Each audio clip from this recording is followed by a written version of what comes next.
도대체 2시간짜리 내란이라는 것이 있습니까? 이를 탄핵하든 수사하든 저는 이에 상당히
대통령 윤석열 탄핵 소추안은 다 204표 가결됐음을 선포합니다.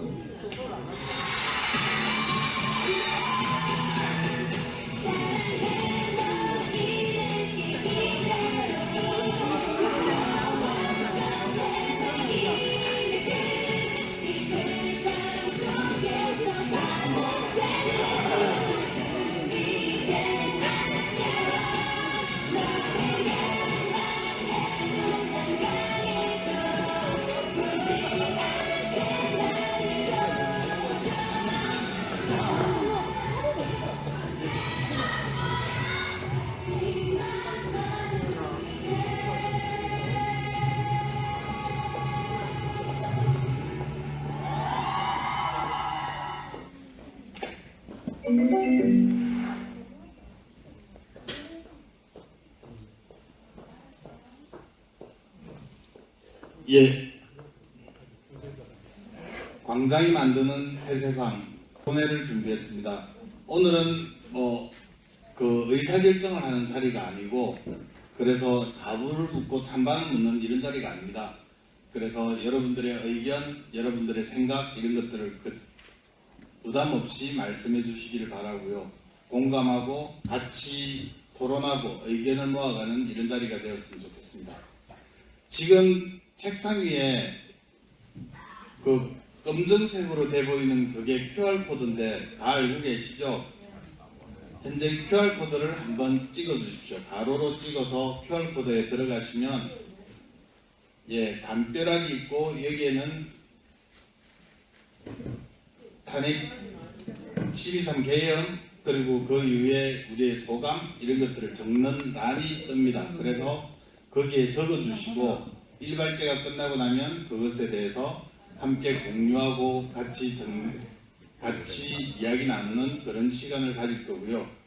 이발제에서는 지금 윤석열 탄핵을 앞두고 있는 탄핵 인용을 앞두고 있는 지금 시점에서 정말 어떤 우리 지금 긴박감, 정세 이런 것들을 다시 한번 돌아보고 그러면 윤석열 적합대진 울산운동본부는 그리고 우리는 어떻게 해나가야 될 건가 이런 포괄적인 주제를 가지고 이야기를 해나갈 겁니다. 그리고 지금 커다란 종이가 있는데 이것은 마지막에 저희들이 따로 결의문을 만드는 거 발제부터 시작하도록 하겠습니다. 제1발제는 윤석열 적합대진 울산운동본부 대변인을 맡고 있는 박영철 인권운동연대 대표입니다. 네, 반갑습니다. 울산인권운동연대 박영철입니다. 대변인이라고 하니까 좀 아직도 어색한데 대변한 게 하나도 없는데 네, 이름만 대변인인 것 같네요. 잠시만요.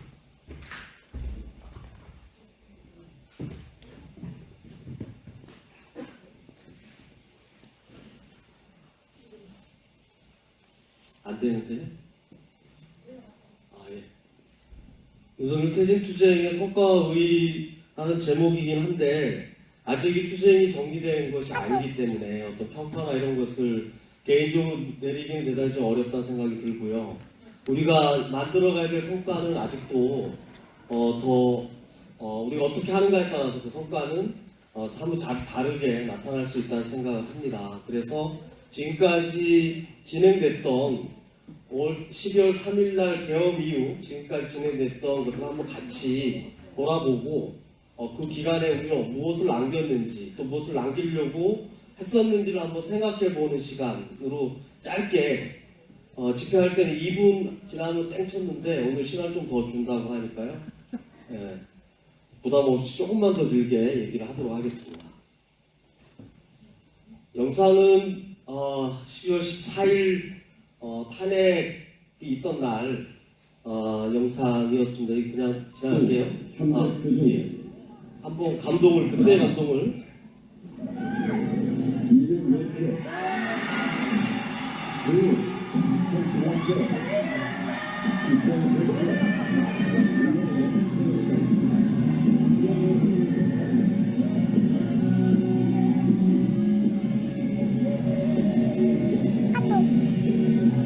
저를 기억나시죠?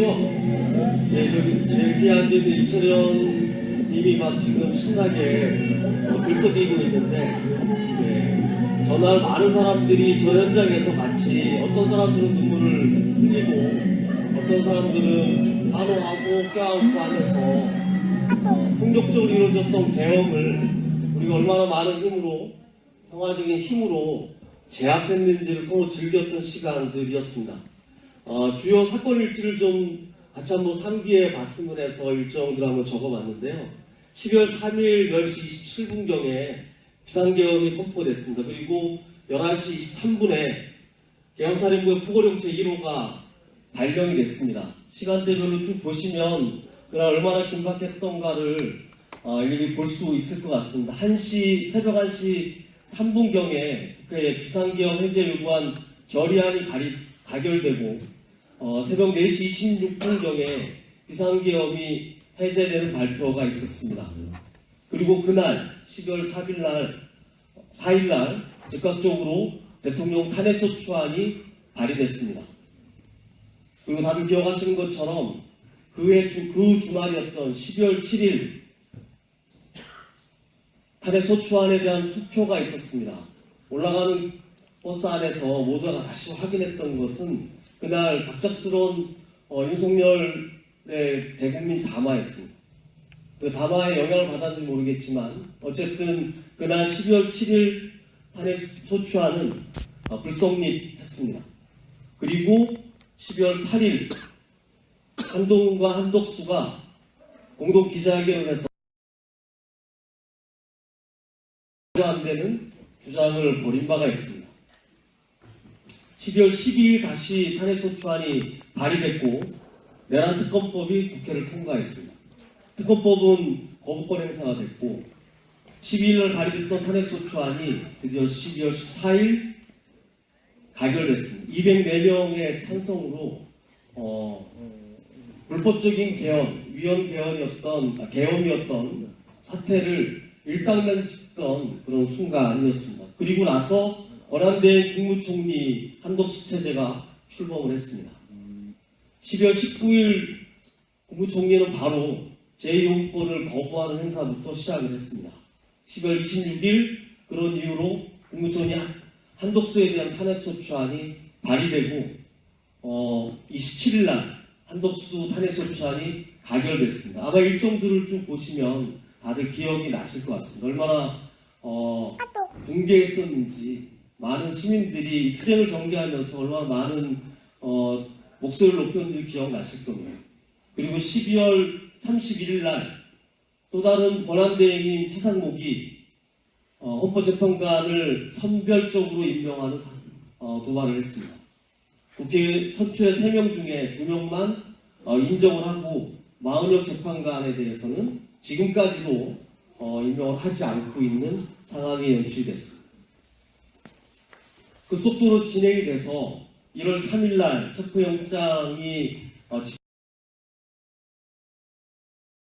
영장은 집행되지 않았습니다. 그리고 1월 14일이 되어서야 1월 14일 날 탄핵심판 사건 제1차 변론이 시작이 됩니다. 이때부터 매주 번의 변론이 진행됐고 지난주 화요일 2월 25일 지난 화요일 날 2월 25일 날 최종 변론이 완료됐습니다. 그리고 판결만을 지금 기다리고 있는 상황입니다. 1월 15일 날은 10시 33분경에 내란죄 피의자 대통령 윤석열 체포 및 압송이 됐고 1월 19일 날 드디어 우리가 바라하지 않던 윤석열 구속이 확정됐습니다.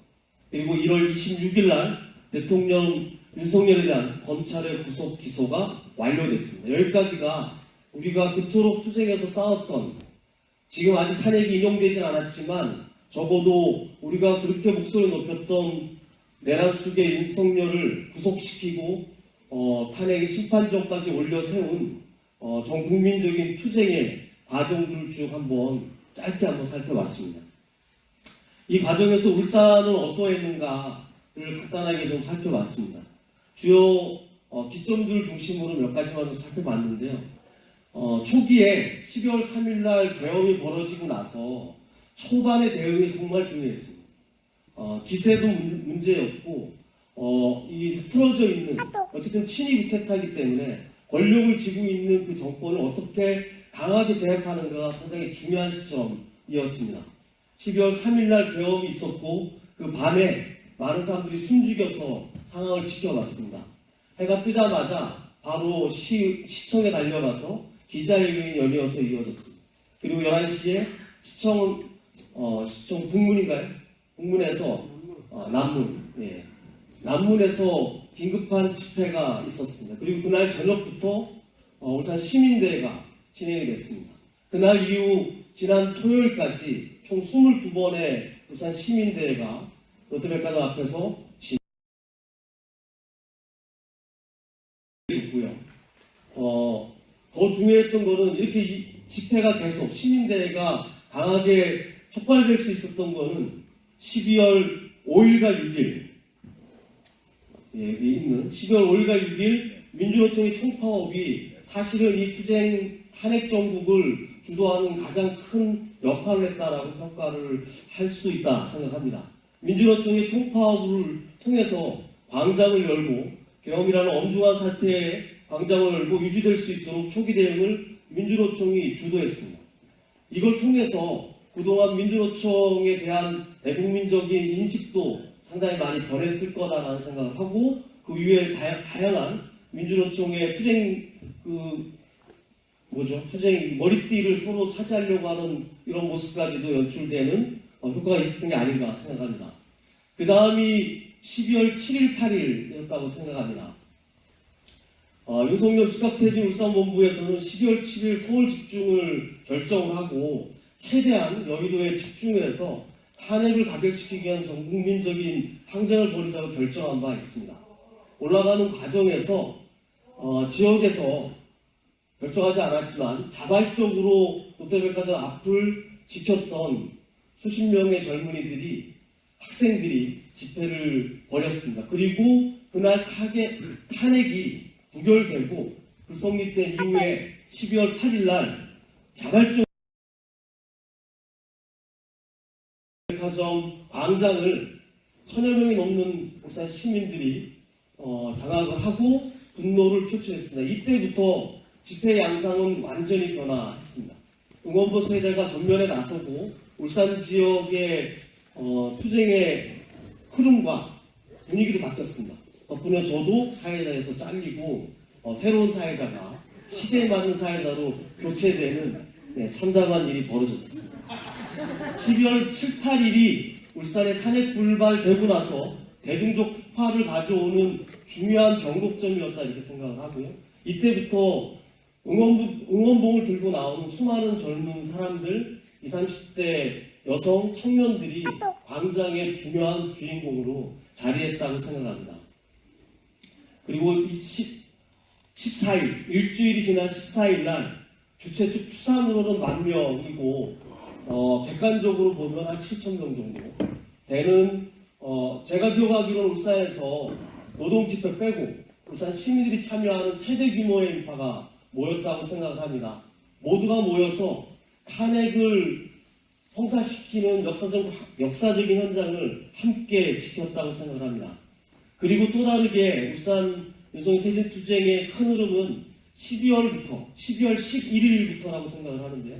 12월 11일 국힘 장례식을 시작으로 해서 내란 세력, 국힘 해체, 내란 세력 척결을 전면에 들고 지금까지 투쟁을 전개하고 있습니다.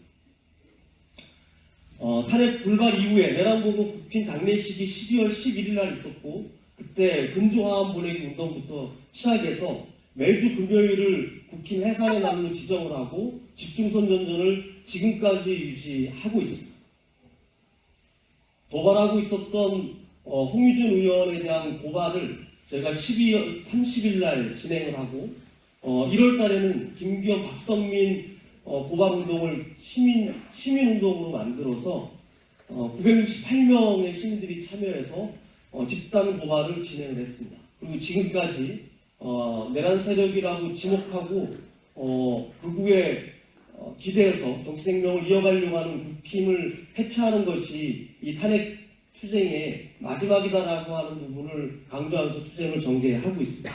대충의 울산 지역의 중요 투쟁은 이런 몇 가지 기점으로 살펴볼 수 있었다 생각을 합니다.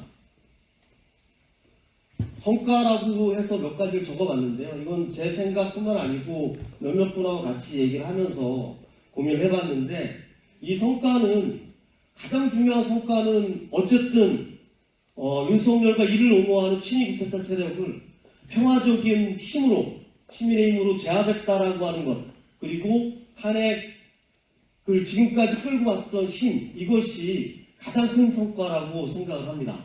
그리고 극단주의로 사회논란을 헤쳐가고 있는 극우의 준동에 맞서서 민주주의를 지켜내기 위한 시민들의 힘을 광장을 통해서 계속 유지하고 있는 이 사실 자체가 가장 큰 성과가 아닌가라는 생각을 하고요. 그것을 제외하고 나머지 얘기를 한다면 윤석열 퇴진투쟁을 주도하는 연대체의 구성과 운영이 주요한 성과라고 보여집니다. 한동안 울산 지역에서 이렇게 광범위한 야 5당을 포함한 전 시민사회가 합심해서 연대체를 구성을 하고 구성과 운영, 집행까지 일괄적으로 같이 이렇게 책임있게 진행했던 연대운동은 아마도 없었다는 생각합니다. 스스로가 연대체의 권위를 만들어가는 투쟁을 이 투쟁 과정에서 권위를 만들어냈고 이 권위가 연대체의 권위가 이후에 벌어질 정치 지형에서 많은 영향을 미칠 수 있는 힘을 만들어가고 있는 것이 아닌가라는 생각에 큰 성과가 아닌가 생각을 하고요. 두 번째는 아무래도 앞서도 얘기했지만 광장을 열었던 민주노총이 시민과 함께하는 민주노총이라고 하는 대중적 지지를 갖게 됐고 그 속에는 민주노총의 헌신이 반드시 녹아있다는 걸 모두가 인정하고 함께하려고 하는 모습이 만들어졌다는 게 큰 성과라는 생각을 합니다. 좌측으로만 봤던 민주노총에 대한 새로운 인식이 만들었다는 생각을 하고요. 세 번째는 광장의 정치, 연대의 정치가 탄핵 정부를 이끌어가는 핵심적인 동력으로 분명히 자리하고 있었다라는 것을 확인했습니다. 2030 여성을 비롯해서 수많은 학생들 그리고 또 성소수자들 또 많은 소수자들이 자기의 정체성을 드러내고 또 다른 을들의 연대를 가시화하는 모습들을 보였다라는 생각을 합니다. 뒤에 나오겠지만 남투령의 이런 모습들은 바로 을들의 연대를 분명히 보여주는 또 다른 역사적인 사건이 아니었나라는 생각을 하게 되고요.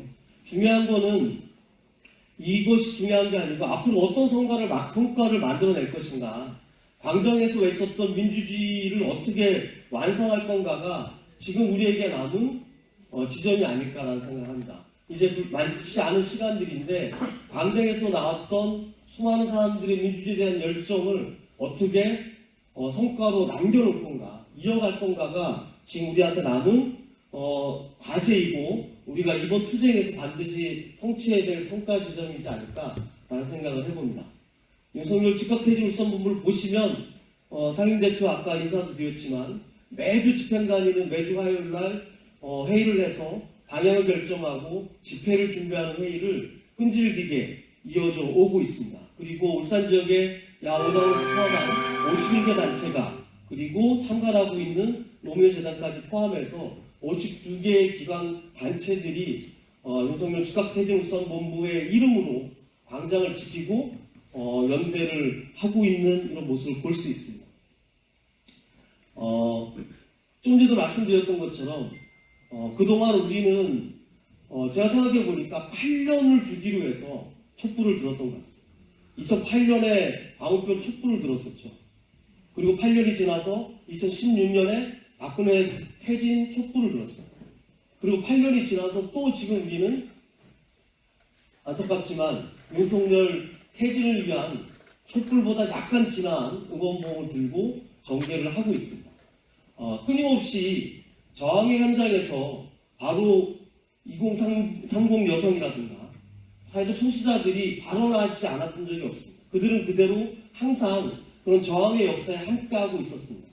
지금 특별하게 나타나는 모습은 그동안 벌어졌던 민주주의의 위기 속에서 소수자들의 목소리가 실제 지금 공허한 민주주의를 채울 수 있는 커다란 힘이다라고 하는 부분이 조금씩 전면화되고 있는 과정이 아닌가 생각을 하게 되고요. 그런 부분들이 농민과 비정규직 노동자, 이중 노동자, 장애인과의 연대를 하게 만들고 모든 배려된 사람들과 함께하는 정치적 실천의 자리로 광장은 진화해 왔다라는 생각을 합니다. 앞으로 뭘 해야 될 거냐? 이 투쟁을 하면서 가장 많이 회자됐던 사람, 소환됐던 사람 중에 하나가 한강이었습니다. 한강이 12월 9일날 수상자 강연 중에 이런 얘기를 했다고 회자가 됐잖아요. 과거가 현재를 도울 수 있는가? 죽은 자가 산자를 구할 수 있는가? 과거를 기억하고 죽은 자들 기억하는 국민들이 다시는 그 처참하고 무력한 과거를 반복하지 않겠다는 의지를 보여줬다고 생각을 합니다. 그래서 우리는 우리 미래 세대에게 어떤 과거를 물려줄 건가가 우리한테 남은 과제이지 않을까 생각을 합니다. 내란을 종식하고 극단주의로 뭉쳐진 구구의 중동을 지속하는 현재를 넘겨줄 수는 없지 않는가 하는 생각을 하고 그런 부분을 8년, 또 다른 8년 후에 이런 일이 반복되지 않도록 우리의 민주주의를 제대로 만들어가는 것에 이 탄핵 투쟁에 마무리를 찍었으면 좋겠다는 생각을 합니다. 그렇게 함께 해주시기를 간곡하게 바라겠습니다. 고맙습니다. 딩동댕이 많이 그리웠습니다. 준비하는 데서는 원래는 별거 없으니까 5분 정도밖에 안 될 것 같은데 이렇게 나오셔가지고 오늘 토론회가 너무 일찍 끝날 것 같은데 근데 역시나 다음 토론회 때는 딩동댕도 또 준비해 보도록 하겠습니다. 안 한 게 좋았어요. 응원봉 세대가 없어서 QR코드를 하면 지금 방금 우리가 12월 4일부터 계엄령이 있고 나서 지금까지 있었던 우리들의 소회들을 함께 나누자고 이렇게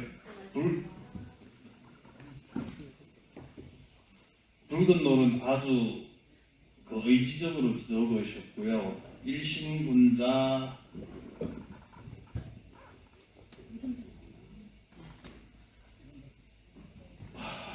진행하는 데서는 다들 지금 토론의 분위기가 너무 무겁습니까? 그들이 아주 물에 부를 거지. 잠시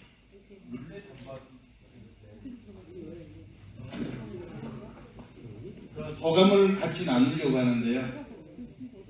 잠시만 소감을 나눌 분을 선정하기 위해서 저희들이 또 준비한 게 있어서 소감을 적지 않으신 분들은 다시 QR 접속 안 되시는 분 있으십니까? 다 되시죠? 그러면 아까 붉은 노을 쓰시는 분 누구시죠? 붉은 노을 손 한번.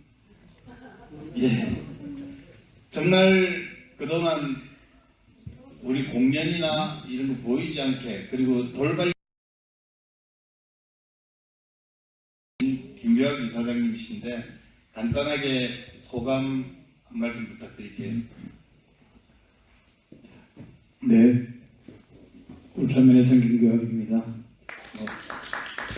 간단한 소감이라고 해야 되나요? 좀 기업이 되고 많이 불안했습니다. 불안했던 건데 또 우리가 강장으로 모였을 때 많은 힘이 되었고 한때는 또 힘도 났었습니다.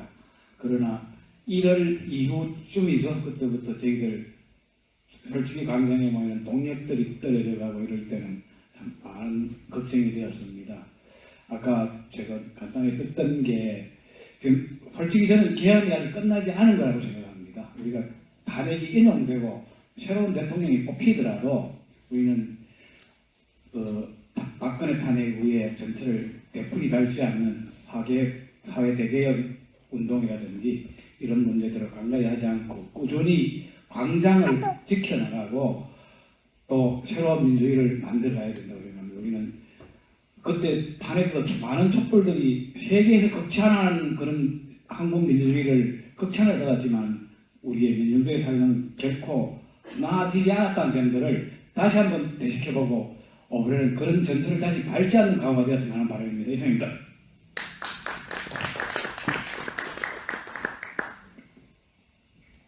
예, 다음은 겨울빛 전제의 주최 측에서 시범 운영한다고 한 거 맞죠? 그래서 가장 짧은 소감을 적으신 분인데 새세상 만드세 어느 분이세요?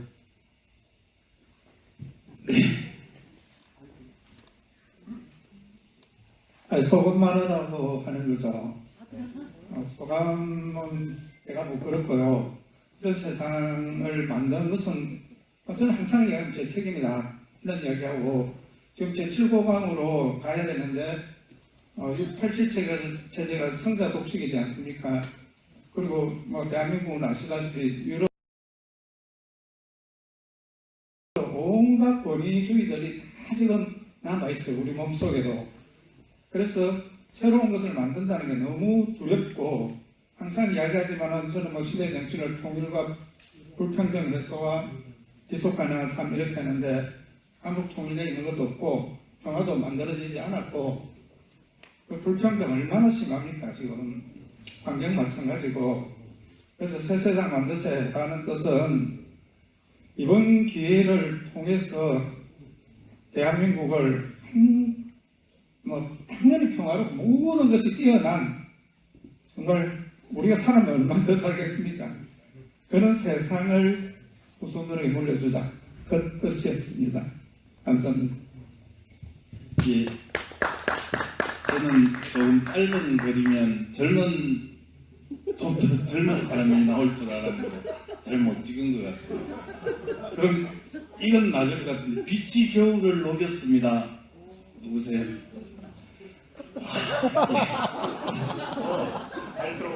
야, 정말 굉장히 이번 투쟁 과정에서 많이들 젊어지신 것 같습니다. 예, 갈수록 올드보이가 되어갑니다. 예, 정말 어처구니가 없다는 이 현실 앞에서 많은 사람들이 이건 아니다. 그리고 아까도 말씀드린 8년 주기로 우리가 빛이 정말로 어둠을 이기고 또 정의를 찾아가는 이 나라가 되지 않나 그런 생각이 듭니다. 저는 30년간 이 투쟁을 해봤는데 가장 컸던 기억이 대구자동차 구조조정 투쟁에서 정말 추위와 스마트가 했던 기억이 나는데 올겨울은 너무 더 추웠습니다. 그렇지만은 우리 모든 국민이 자유민주주의를 지키기 위해서 이 불의 앞에서 이 무슨 봉이죠? 탄핵봉을 들고 했던 이 뜨거움들이 이제 봄을 찾아가지 않느냐는 생각이 들고 모든 함께했던 모든 분들이 고맙고 감사하고 존경스럽습니다. 감사합니다. 예. 꽃과 나무 젊은 사람. 꽃가나무 한번 이야기 들어볼까요? 꽃가나무 어느 분이세요? 네. 예, 정말 이번 집회를 통해서 많은 분들이 정말 새 생명을 얻으신 것 같습니다. 아니 근데 저는 이렇게 별명으로 했는데 다시 누구냐고 하면 별명을 한 의미가 네. 이라고 이렇게 모니터에서 딱 보고 듣는 순간 처음에는 이게 무슨 말인지 그 말 뜻이 이해가 안 되고 좀 현실감이 없었거든요. 그런데 그러고 나서 시간이 좀 지나니까 너무 화가 나는 거, 화가 나기도 하고 좀 무섭기도 하고 그리고 이제 너무 시간이 계속 이렇게 오래 지나다 보니까 지금 조금 지치기도 하고 그렇습니다. 하지만 윤석열이 파면되고 나면 그 순간 다시 또 힘이 나서 이제 앞으로는 다시 되돌아가지 않을 그런 좀 세상을 만드는 일에 더 열심히 활동을 할 수 있을 것 같습니다. 파이팅 합시다.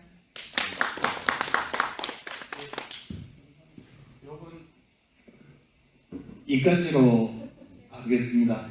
예, 다음 발제로 넘어갈 텐데요. 정말 좋은 글들이 많으신데 글로만 봐가지고는 어떤 분이 쓰시는지 도저히 구분은 안 되고요. 마지막에 말씀하셨던 김현주 대표님은 실제로 그 지난번 집회에서 저희들 NMC 짓기 이런 것들을 처음 제안하셨던 분도 김현주 대표님이시고 그렇습니다. 여러분들의 의견으로 집회는 더욱더 풍성해지고 진화해가고 있습니다. 많은 의견들 부탁드리고요. 그러면 두 번째 발제 듣고 다음 토론으로 넘어가겠습니다. 두 번째 발제는 상임대표 중에 한 분이신 이현미 대표님께서 해주시겠습니다.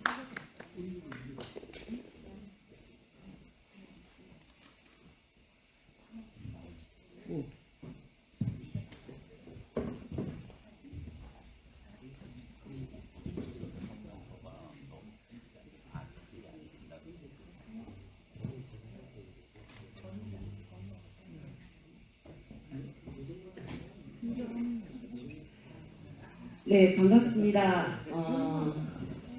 매주, 그죠? 거의 매주 뵙던 분들인데도 이렇게 만나려니 새삼스러운데요.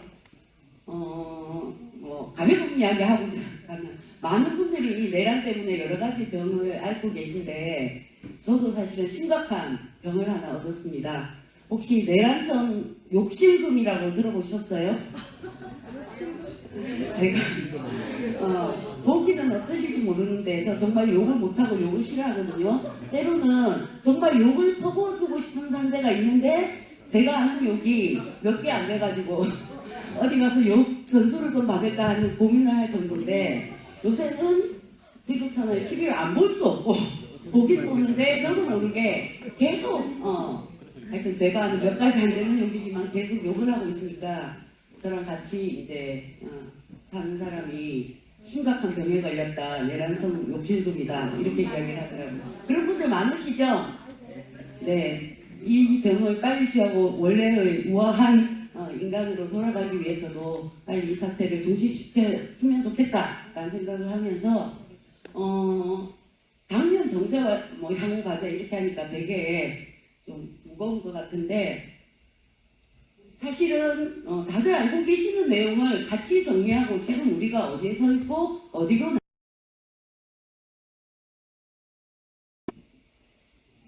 공유해보자 뭐 이런 차원에서 말씀을 드리겠습니다.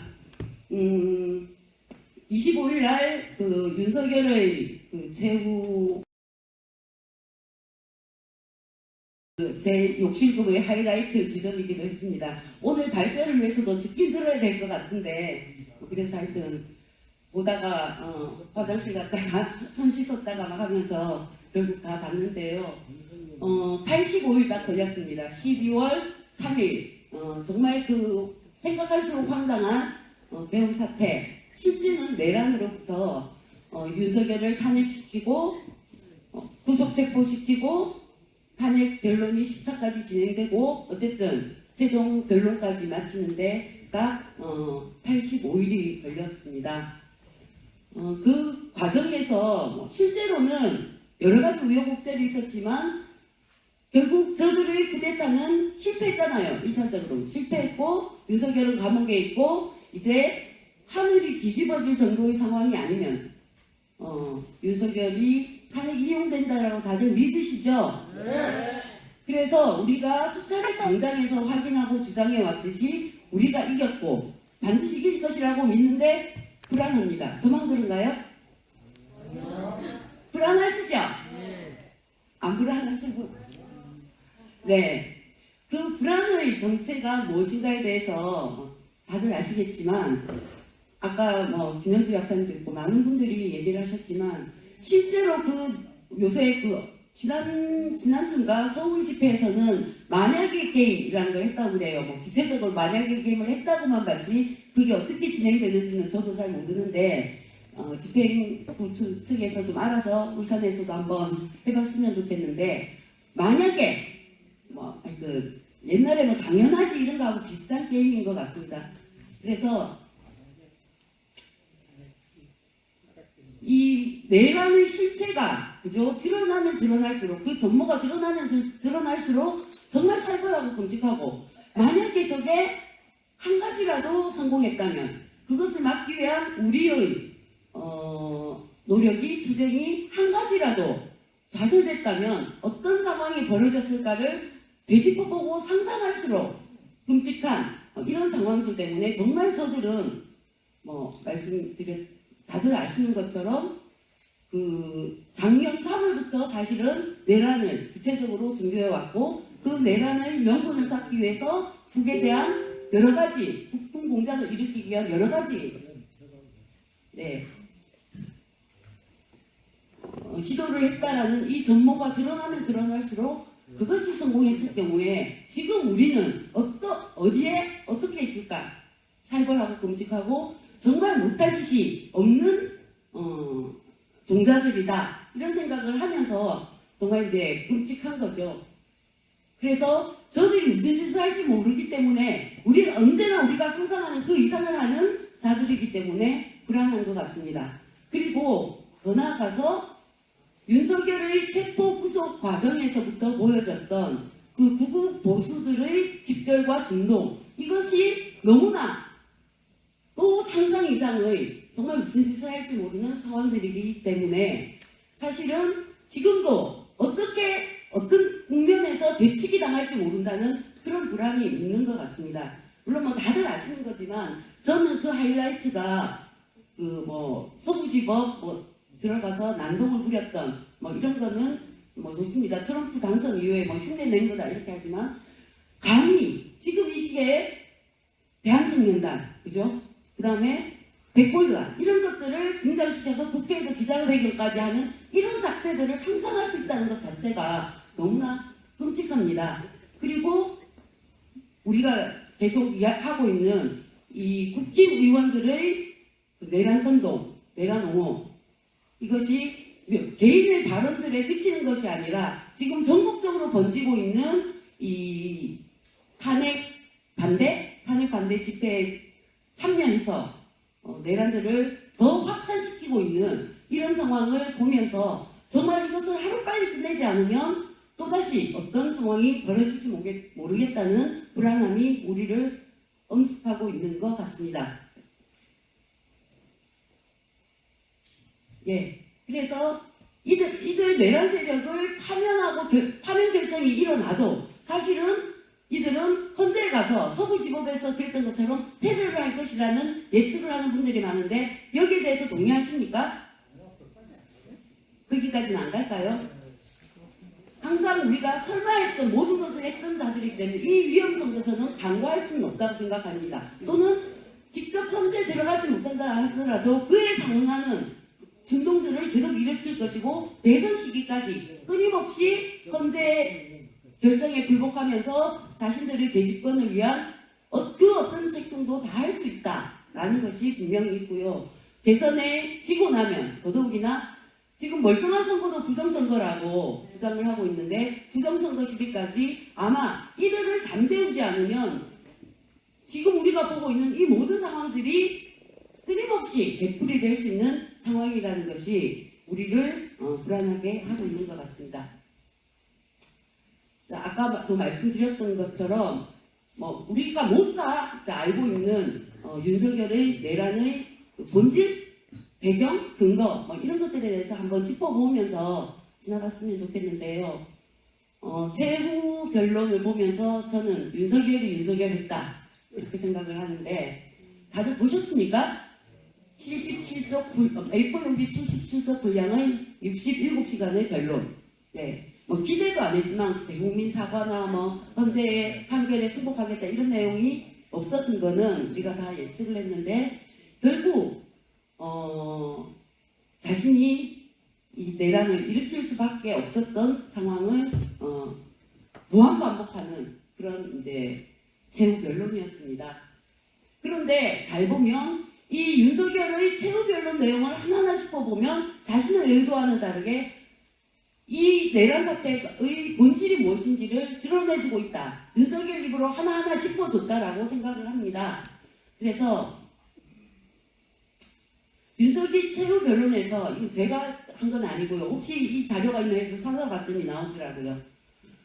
윤석열 최후 변론에서 가장 많이 등장한 단어가 물론 이재명이 70몇 번이라든가 이런 말도 있던데 야당 48회, 간첩 25회, 북한 15회가 언급되었다고 합니다.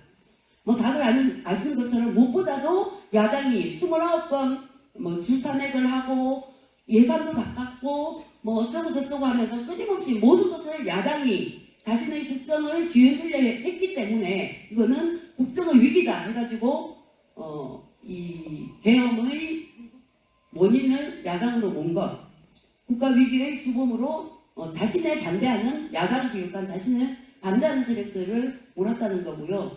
그리고 특히 이 변론문에서 취임 전부터 끊임없이 자신의 집권 기반으로 삼았던 반공 이데올로기를 무한 반복했다는 점입니다. 간첩이 대한민국의 자유민주주의를 무너뜨리고 있다. 간첩이 없어진 게 아니다. 민주노총은 북의 지령을 받아 총파업했다. 거대 야당이 간첩죄 법률 개정에 반대해 간첩을 잡지 못했다. 그리고 한미전쟁 반대 이태원 참사 진상 규명도 북의 지령에 의한 것이다라고 강변을 했죠. 그리고 대북 확성기 문제, 평양의 드론 띄움 문제, 오물풍선 문제, 이 모든 오물풍선에 대한 원점 타격 지시, 이 모든 것이 내란을 위한 내란의 조건을 만들기 위한 것이었으니 드러났음에도 불구하고 뭐라고 했습니까? 군의 정당한 안보 활동이었다라고 강변을 했습니다. 그리고 극우 보수 정권의 집권과 정권 유지를 가능하게 했던 반공 반북 이데올로기를 여전히 자신의 집권 기반으로 삼고 이것에 접대하는 것은 곧 우리 체제, 자유민주주의 체제에 대한 도전이고 흔들리고 결국 윤석열에게는 이것이 바로 위기의 근본이었다라고 실토한 셈입니다. 결국 비상계엄은 국정 운영의 위기에서 일시적으로 벗어나려는 것이 아니라 반공 반북체제를 지키면서 언제든지 전쟁이 가능한 독재체제를 도모하기 위한 공격적인 작전이었다라는 것, 행위였다라는 것이 드러났습니다. 다들 아시는 것처럼 윤석열을 파면은 끝이 아니죠. 파면시키면 우리가 물론 지금은 윤석열 즉각 퇴진, 즉각 파면 우선운동본부이기도 하고 가장 핵심적인 것은 윤석열이 파면되어야 일단락 된다라는 점에서 우리가 여전히 가장 1차적인 과제로 제시를 하고 있지만 윤석열 파면은 끝이 아니라 시작입니다. 그리고 우리는 내란 정식, 내란 세력의 척결과 민주주의 수호 사회 대개혁으로 나아가야 합니다. 비상계엄 이후에 12.12 대국민 담화를 비롯해서 윤석열은 자기가 자리 보전을 내본 적이 없다라고 얘기를 했습니다. 그런데 최후 변론에서는 싹 바꾸어서 뭐라고 했습니까? 언감생진, 현재에서의 탄핵 기각에 이은 직무복귀에 대해서 피력했습니다. 그러면서 기각을 전제해 놓고 국정 운영의 방향을 밝혔습니다. 전혀 임기에 연연하지 않고 개헌과 정치개혁을 마지막 사명으로 생각해서 체제 개선에 최선을 다할 거다. 정말 개소리도 이런 개소리가 없죠. 네, 그리고 최후 변론에서도 전문성과 경험이 부족한 경찰의 대공수사권이 가서 간섭을 못 잡는다. 그래서 국정원의 대공수사권을 부활할 것을 포함한 자신이 이제까지 해왔던 검찰, 경찰, 법원 등 사법권 장악, 태극기 부대를 비롯한 극우 세력을 지켜세우는 그런 발언들을 했습니다. 결국 여전히 독재 복귀, 독재 회귀의 꿈을 버리지 못하고 있음을 반성했습니다. 아까 우리 이해철 이사장님이 와 국회 측 대리인들 정말 대단하더라 이런 말씀하시는데 저도 동의를 하고요. 특히 그중에 그제 국회 측 대리인인 이광범 변호사가 한 말입니다. 윤석열은 자신의 지시 한마디가 헌법이 되는 세상을 만들고 국가를 사유화하고 대한민국 헌법 위에 군림하고자 했다. 이것을 우리는 독재라고 한다. 그리고 윤 대통령은 이 순간에도 거짓과 가장으로 자신의 지지 세력을 결집을 시도하고 있다. 만약에 윤석열이 복귀한다면 제2, 제3의 비상계엄을 선포하지 않을 거라고 그 누가 보장할 수 있겠는가? 여러분 다 동의하시죠? 이것이 지금 우리의 마음이고 그래서 우리는 윤석열 파면은 새로운 투쟁의 시작점이다 라고 이야기를 하는 것입니다. 지난 윤석열이 했던 기가 막힌 말 중에 85일 동안 제 할 일을 못해서 너무나 아쉽고 힘든 시간을 보냈다고 합니다. 정말 아쉽고 힘든 시간을 내란 세력을 척결하고 헌정, 민주주의를 수호하기 위해서 투쟁해온 우리 국민들 아닙니까? 그리고 여전히 지금도 준동하고 있는 내란 세력들의 그 발악을 보면서 가슴 졸고 있는 우리 국민들이 정말 힘든 것입니다. 그래서 하늘이 뒤집어지지 않는 한 하늘이 뒤집어지는 법도 있을까요? 없겠죠. 목사님 없겠죠. 네. 2, 3주 후면 파면 결정이 될 것이고 그리고 2달 후면 대선이 진행될 것입니다. 어떤 사람이 말하는 것처럼 대한민국은 12.3 이전과 이후로 달라지고 있고 달라져야 합니다. 우리가 바라는 것은 윤석열 내란을 저지르고 지금도 내란을 선동하고 있는 윤석열 개인의 판면이 아니라 이 내란을 가능하게 했던 정말 말도 안 되는 이런 상황을 가능하게 했던 체제 자체를 바꾸는 것 그것으로 나아가는 것이라고 생각을 합니다. 그래서 다들 말씀하시는 것처럼 윤석열을 지금도 혹여 우리가 마음을 놓는 순간에 있을 수 있는 대치기를 막기 위해서 윤석열의 빠른 파면과 그의 구역했던 동조했던 모든 내란 세력들의 전모를 밝히고 제대로 청산하는 것 여기에 힘을 모으고 더 나아가서 국민들의 의지와 광장의 요구를 담은 사회 대격으로 힘차게 나아가야 할 시점에 지금 우리가 서 있다 이렇게 말씀을 드리고요. 아까 지난 투쟁의 성과와 의의를 말씀드릴 때도 했지만 윤석열 퇴진, 즉각 퇴진 울산운동 공보를 구성하고 우리가 지난 87일간 광장에서, 거리에서, 현장에서, 동네 곳곳에서 우리 시민들과 함께, 국민들과 함께 투쟁했던 그 힘을 믿고 더 힘차게 연대해서 정말 제대로 된 대한민국을 세울 때까지 힘차게 나아가자라고 말씀드리면서 제 발제는 마치도록 하겠습니다.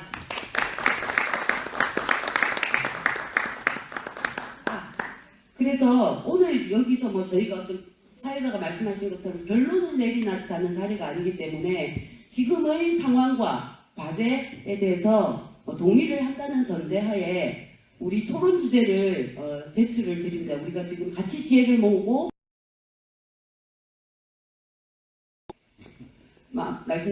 여러 차례 말씀드린 하루라도 빨리 윤석열을 파면시키고 내란 세력을 종식시키기 위해서 내란 세력 종식이라는 것은 현재의 정말 이 극악한 중동 이걸 하나하나 깨나가야 되잖아요.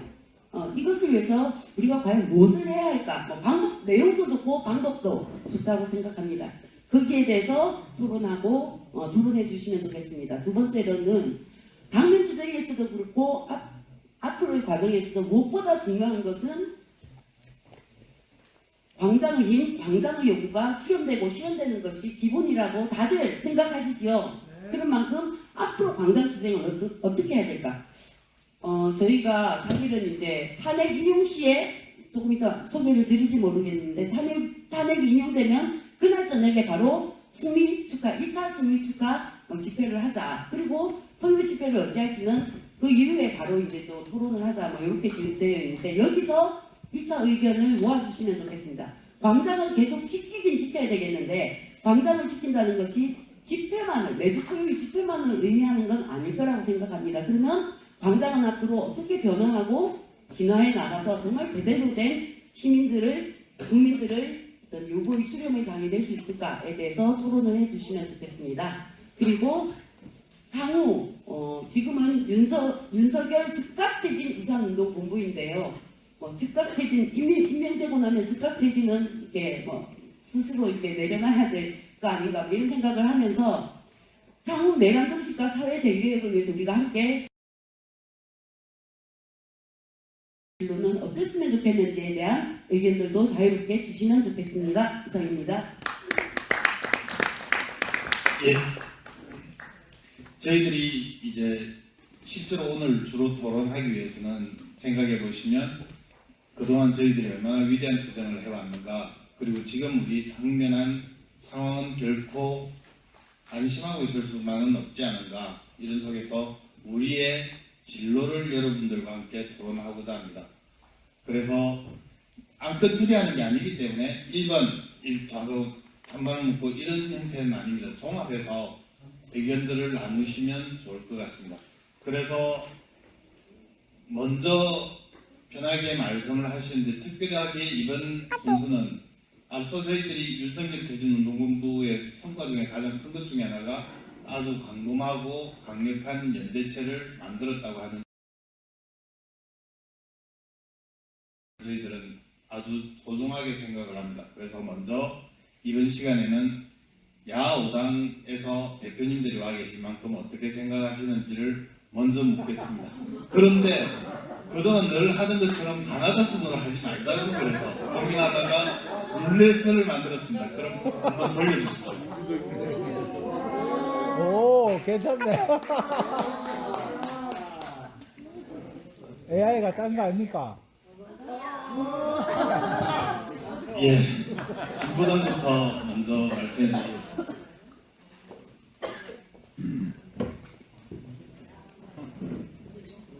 나가셨나요? 앉아서.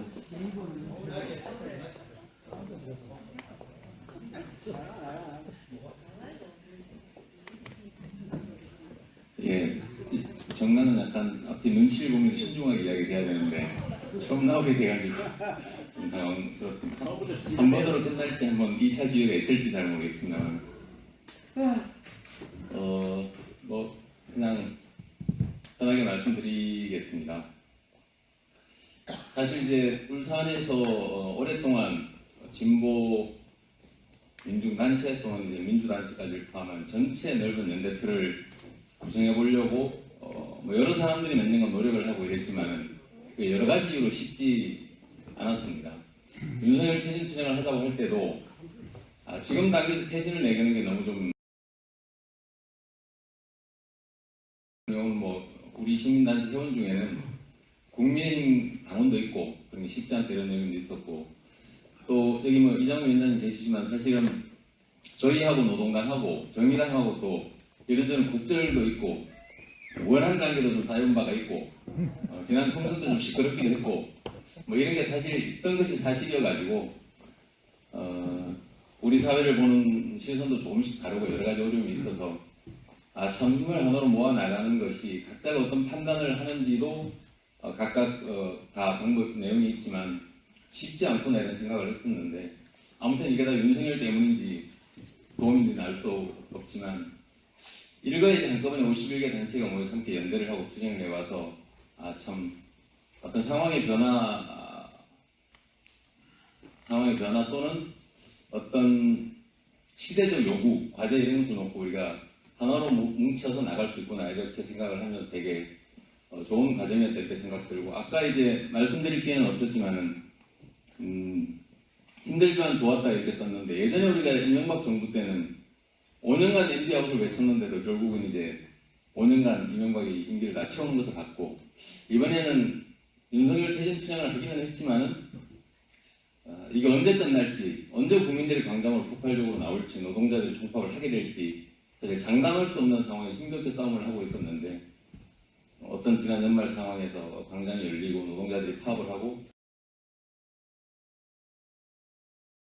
힘이 들긴 하지만 5년을 윤석열과 살 수는 없기 때문에 참 좋았다 이런 과정을 함께 힘을 모아서 새로운 시대를 개척해 나가고 있다 이래서 좋았다 이런 생각을 짧게 그렇게 썼습니다.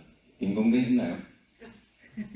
그래도 눈치는 좀 좋지 않은데 말이 약간 그려지는 분위기니까 그래서 기회가 있으면 한 번 더 말씀드리기도 하고 그래서 저는 분명한 차이도 있고 지금 정세를 보는 데서도 약간 차이가 있는 것 같습니다.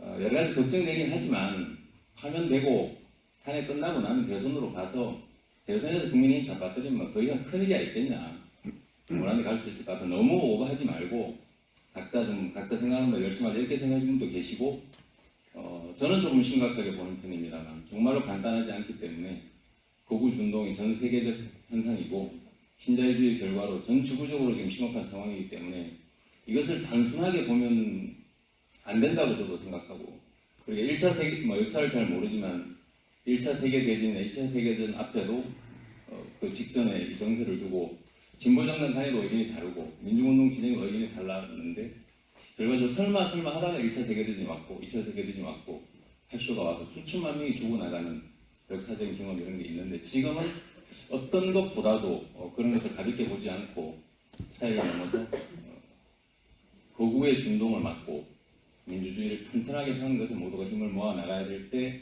아닌가 이렇게 생각하고 앞으로 여러 가지 세부적인 쟁점들도 많이 생길 수 있긴 하겠지만 그래서 우리가 힘들고 어렵게 모여 있고 지금 상황도 윤석열이 파면된다고 안심할 수 없는 상황이기 때문에 좀 차이를 넘어서 힘을 함께 모을 수 있는 방향에서 좀 더 지혜를 모아 나가면 좋겠다 이렇게 생각하고 진보당도 그런 방향에서 함께 모색하고 길을 찾아 나가겠다는 생각을 하고 있다는 말씀을 드리겠습니다. 고맙습니다.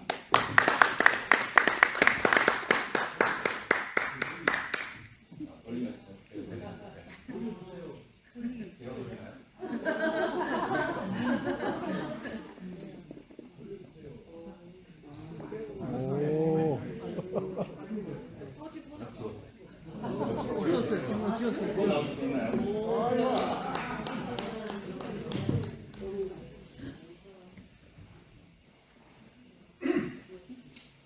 예, 반갑습니다. 중도 보수를 지향하는 더불어민주당 울산시당 위원장 이선호입니다. 이런 자리에 사실 잘 안 끼워주려고 민주당은 잘 안 끼워주려고 계속 했는데 좀 끼워다 이래가 지금까지 들어왔습니다. 근데 뭐 더 다른 말씀은 드리고 싶지 않고요. 뭐 다 아는 이야기니까 이번 대선은 틀림없이 정말 극우 보수 정당인 국민의힘과 마주치는 열차가 부딪히는 거라고 생각합니다. 이번에서 누가 이기느냐에 따라서 결정이 날 것 같습니다. 정말 국민의힘은 극우 정당으로 이제 몰아붙여야 된다고 저는 생각합니다. 그 일만이 우리가 할 수 있는 길이라고 생각하고요.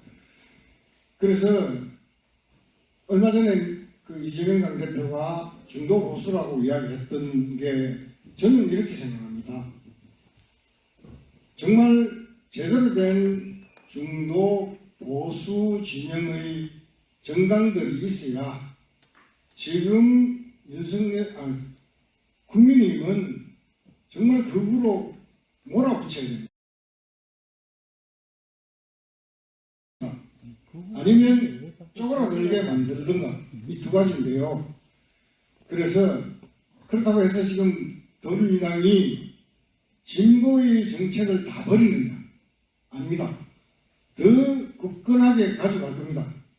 정말 제대로 된 진보 정당들이 형성되어서 하나의 축을 만들 때 그러면 더불어민주당과 진보 정당이 경쟁하는 그런 사회를 우리는 꿈꾸고 그렇게 갈 겁니다. 그래서 이번 대선이 엄청나게 중요한 대선이 될 것이다 이렇게 생각합니다. 대선에 이기느냐 못 이기느냐가 너무나 중요하기 때문에 더불어민주당 울산시당은 모든 것을 내려놓고 대선에 이기는데 모든 것을 관점에 두고 갈 생각입니다. 그래서 여러분들과 함께 의논해서 반드시 민주정권이 들어서게 할 수 있게 최선을 다하겠습니다. 함께 가겠습니다. 고맙습니다. 민주정권이 아니고 중도보수정권 아니야? 중도보수도 민주일 수 있죠.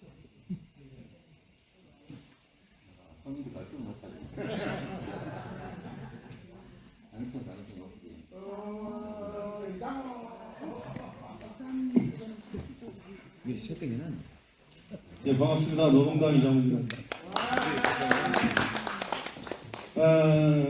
12월 3일이죠. 3일날 거구 아닙니다. 4일이구나. 4일 새벽에 거구는 없습니다. 대한민국에. 제가 시민단체방인가요? 텔레그램에 매국 내일 아침에 일찍 거구는 입장을 밝히는 기자회견이라도 합시다 이렇게 올렸는데 한 2시간 동안 아무도 다 글을 안 썼어요. 뭐지? 왜 아무도 글을 안 달지? 계속 보고 있었는데 그런데 아이고 이제 3시쯤 돼서 이제 뭐 대충 정리되고 이제 일단 잠이나 눈이나 붙이자 해서 누웠는데 3시 30분쯤에 박석수 위원장이 전화가 왔어요. 그리고 잠들락 하는데 전화가 왔어요. 그래서 뭐 내일 기자회견은 아침에 하는 건 그렇고 뭐 말씀하시면서 이번에는 민주당과 같이 합시다라고 하시더라고요. 야호당이 같이 하자고 하더라고요. 그래서 제가 당연히 이런 상황에서는 같이 할 수밖에 없는 거 아니겠냐라고 말씀을 드렸는데 사실 피하다가 발목 잡혀서 왔습니다. 근데 좋은 일이라고 생각을 하고요. 우리 광장에서 여러 가지 얘기들이 나왔는데 저는 그것이 정말로 우리가 윤석열 한 명 보내고 처음에는 한 명 보내려고 그래요. 보내면 끝나는 것처럼 얘기했는데 내란 세력들이 이게 만만치 않다라는 게 확인되고 이제는 내란 세력 척결하자라고 하는데 그럼 내란 세력이 저는 척결될 거냐 쉽지 않을 거라고 생각을 합니다. 저항이 만만치 않을 것이고 잘못하면 뒤집어질 수도 있다라는 생각이 듭니다. 과거의 나치도 국민들의 어떤 그 지지에 의해서 탄생한 파시즘이잖아요. 그래서 파시즘이 무서운 게 대중의 지지를 얻고 있기 때문에 무서울 수밖에 없다 이렇게 얘기하시는 분들도 있던데 저는 그런 국면이 서서히 다가오고 있는 거 아닌가라는 그런 두려움을 느낍니다. 그런데 과거에 이제 독일 나치 치하에서 좌파들이 2차 세계대전을 찬동하는 일이 있었죠. 지금 또 저는 그런 위기를 느낍니다. 지금 이 극우가 준동하는 이 과정에서 제 생각으로는 광장에서 나왔던 얘기들을 중심으로 더 진짜 진보해보자라고 해야 되는데 극우들이 이렇게 하니까 극우를 몰아붙여야 된다는 이유로 다시 우측으로 간단 말이에요. 이것은 굉장히 좀 심각한 문제다. 저는 여기서 타당의 대표 얘기를 해서 그렇긴 한데 그 말씀을 들으면서 이런 생각이 들었습니다. 과거에 김대중 대통령이 파견법 만들 때 경제가 어려워서 지금 IMF니까 어쩔 수 없다라고 눈물을 흘리셨어요. 연설이 있죠. 그리고 노무현 대통령이 기간제법 만들 때 비정규직 노동자들 보호해야 되기 때문에 어쩔 수 없다라고 얘기했었어요. 저는 생생하게 기억합니다. 그때 다 노동자 활동을 했으니까. 민주노총이 한겨울에 여의도 광장에서 거의 얼어 죽다시피 했는데도 뒤도 안 돌아보고 그렇게 결정. 문재인 대통령이 최저임금 산입범위 넓힐 때 영세사업자들, 자영업자들 이거 어쩔 수 없다. 보호해줘야 된다라는 명분을 달았어요. 근데 이거 뭐야 산입 범위 넓힐 수 있는 산입 범위가 뭐 복지비 이런 거잖아요. 복지비 주는 거는 대기업밖에 없어요. 그걸 혜택 본 건 대기업들이었습니다. 그 이번에 또 쭉 얘기하시는데 노동시간 단축하고 뭐 상속세 인하하고 뭐 이런 등등을 얘기하셨는데 그 과정에 이제 노동시간 유연화 얘기도 하셔요. 그러면서 끝에 뭐라고 얘기하냐면 경제가 어렵잖아요. 라고 얘기하셔요. 그래서 성장 먼저 하고 하자요. 근데 지난 30년간 항상 그 레퍼토리였다는 거예요. 변화 없이. 저는 이런 게 굉장히 우려스럽습니다. 우려스럽고 걱정되고 이게 윤통이 끝나도 그 다음에 정권이 바뀐다 한들 과연 노동자들이 이런 겨울에 데모 안 할 수 있겠냐. 추워서 추운데 과거에 다 했거든요. 그런 걱정이 한창 많습니다. 많고 노동당은 뭐 계속 회의를 하고 있습니다. 매주 회의하는 중앙당에서 하는데 뭐 당이 크지 않다 보니까 뭐 그렇긴 한데 일단 그 체제전환 단위들하고 지난주에 대선에 독자적인 후보를 내기로 결의를 했습니다. 그래서 각 단위별로 이 논의들을 진행을 하고 있는데요. 그렇습니다. 그 광장을 정말 열심히 했고 광장에서 나온 얘기들이 굉장히 많습니다. 그런데 다음 세상을 얘기를 하는데 다음 세상의 유력 주자는 광장 얘기하고 완전 다른 얘기를 하고 있다. 이런 게 너무 걱정인 것이고 저는 내용 중심으로 가야 된다. 우리 광장에 어떻게 유지할 거냐. 글쎄요. 저는 윤탄핵이 완성되고 난 뒤에 그 국면에서 다시 논의할 필요가 있다라는 생각이 듭니다. 뭐 지금 의견을 내기는 좀 그렇습니다. 그리고 앞으로 그 운동의 방향도 저는 이 내용 중심으로 진짜 세상 우리가 만들 세상의 목표를 버리지 않고 부여잡고 그것을 향해서 가는 길을 한 발짝씩 이렇게 걸어가는 그런 길이 되었으면 좋겠다는 생각입니다. 이상입니다.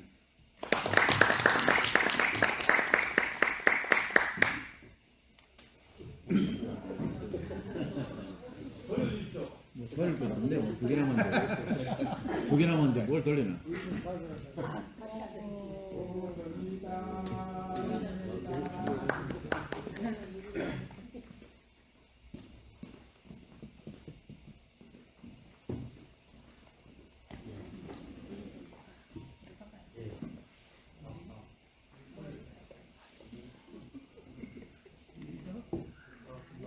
나옵니까? 이제 나오네. 뭐 선수를 미리 세팅해놓은 것 같은 느낌도 좀 들고. 예, 반갑습니다.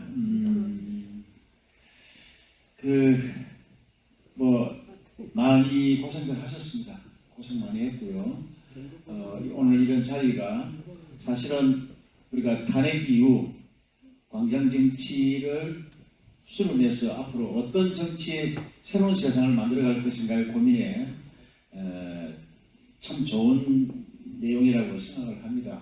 이게 선지적으로 이렇게 고민을 하고 여러 가지 갈등들은 이 속에서 좀 조정을 해가면서 우리 다시 만날 세상을 준비하는 건 좋을 것 같습니다.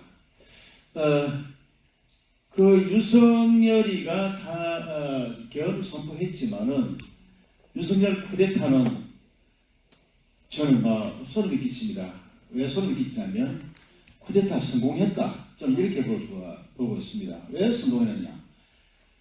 고구 매국 반동들이 관속에서 뚜껑만 열고 숨만 쉬고 있다가 이 대한민국 온 천지 벽주단한테 활기에 치고 다니고 목소리 높이고 주먹을 휘두르고 하는 이게 윤석열이 쿠데타 성공했다. 그래서 소름 끼칩니다. 어떻게 해서 이런 그 내부 반동들을 다시 관속에 집어열 건가의 문제, 이 대단히 큰 문제입니다. 그래서 저희들이 훌륭한 시민들이 있었기 때문에 민주주의가 지금 여기까지 왔는데, 그래서 더 큰 힘을 보태야 된다. 아까 우리 박영철 총리는 뭐 8년마다 촛불이 일어났다고 하는데 사실은 우리 공화국이 바뀌고 큰 정책이 발휘할 때 피플 파워, 민중의 힘이라는 게 30년 만에 발동을 합니다. 1960년도에 4.19 혁명이 이승만의 3.15 부정선거지만은 그 민중들의 가슴 엉어리가 폭발한 겁니다. 그리고 87년도에 군부독재 타도라는 우리 전 민중들의 희망을 다시 광장으로 끄집고 나온 겁니다. 그래서 27년 만에 우리는 그 새로운 헌법을 만들고 그동안에 쭉 진행해왔습니다. 그리고 난 뒤에 딱 30년이죠. 2016년에 박근혜가 탄핵을 되면서 우리 민중들의 파워가 새롭게 일어나서 새로운 7공업을 만들고 그리고 새로운 세상에 대한 헌법도 만들고 해야 되는데 그렇지 못했습니다. 단지 대통령 하나 바뀌고 말아버린 그런 상황이 왔었어요. 그러니까 민중들의 가슴속에 뭔가 어려져 있는 분노와 지난 사회 발전에 따라가지 못하는 법과 제도들이 그들이 존재하고 있다 보니까 이번에 윤석열이가 34년 만에 이제 터졌는데 이번에도 우리 민중들의 힘이라는 게 새롭게 분출되었습니다. 그러면 우리는 대단히 소중한 시간을 맞이하고 있습니다. 지금 이 시기에 대통령 하나 바뀌고 끝나면 더 큰 문제가 생깁니다. 그래서 여기는 뭐 집권당도 뭐 있고 집권당 아닌 정당이 우리 국회의원도 없는 우리 정의당도 있지만은 진짜 우리 제7공화국을 어떻게 만들 것인가. 그리고 이제 민주당도 많은 고민 좀 해야 될 것 같습니다. 광장에 있는 힘들을 어떻게 받아 안을 건가의 문제를 고민하지 않으면 대통령 하나 바뀌면 또 아무 의미가 없습니다. 그리고 또 이재명 대통령이 분명히 당선됩니다. 법과 제도를 바꾸려는 에너지를 이렇게 쏟지 않으면 5년 내내 이재명 대통령은 극우 반동들의 준동에 엄청난 또 사회혼란이 또 오게 되어 있습니다. 그렇다면 저는 민주당과 계시지만은 제안을 드리자면 헌법을 개정하는 일에 몰두하고 그리고 광장에 있는 모든 의견 수렴을 끌어내서 헌법에 있는 초안을 좀 세게 가져가자. 세게 가져가야 한다. 그럼 예안과 합의하지 않으면 국민투표 붙이기 힘들거든요. 그리고 국회의원들 또 국회에서 또 통과시키기 대단히 힘듭니다. 그래서 좀 센 그 초안을 가지고 조금은 그 협상 과정에서 빼더라도 이렇게 해서 5년 내내 헌법 개정이라든가 민중의 문제, 삶의 문제를 중심에 두고 극우 반동과 싸우지 않으면 이재명 대통령 5년 내내 끌려다니면서 극우 반동들에게 매를 맞을 가능성이 많다. 그래서 이 소중한 시기에 우리 소중하게 토론하고 대안을 만들어야 됩니다. 그래서 저희 정의당은 뭐 대통령 선거에 대해서 우리 전국위원회에서 지난주에 논의를 하다가 토론을 좀 하자 전국이 소집하려다가 아직까지 인용이 되지 않은 상태에서 지금 뭐 대통령 선거 문제를 오픈시키면 분위기가 아니다 해서 지금 적어놨습니다. 적어놓고 당내 토론만 지금 이후에 다가올 세상을 어떻게 준비할 것인가의 문제는 지금 전국 단위로 토론은 하고 있습니다. 토론하고 있는데 후보를 어떻게 할 것인가, 대통령 선거는 어떻게 할 것인가는 대통령 탄핵 인용이 되고 난 뒤부터 정리하기로 그걸 결정을 했고요. 오늘 이 자리에 우리 소중하신 우리 울산의 우리 동지들이 오셨는데 역사적 사명감을 가지고 우리가 어떻게 할 것인가 좀 굳은 의지와 결의로 한번 생각을 해볼 시기가 아닌가라는 말씀을 드리면서 제 말씀을 마치도록 하겠습니다. 감사합니다.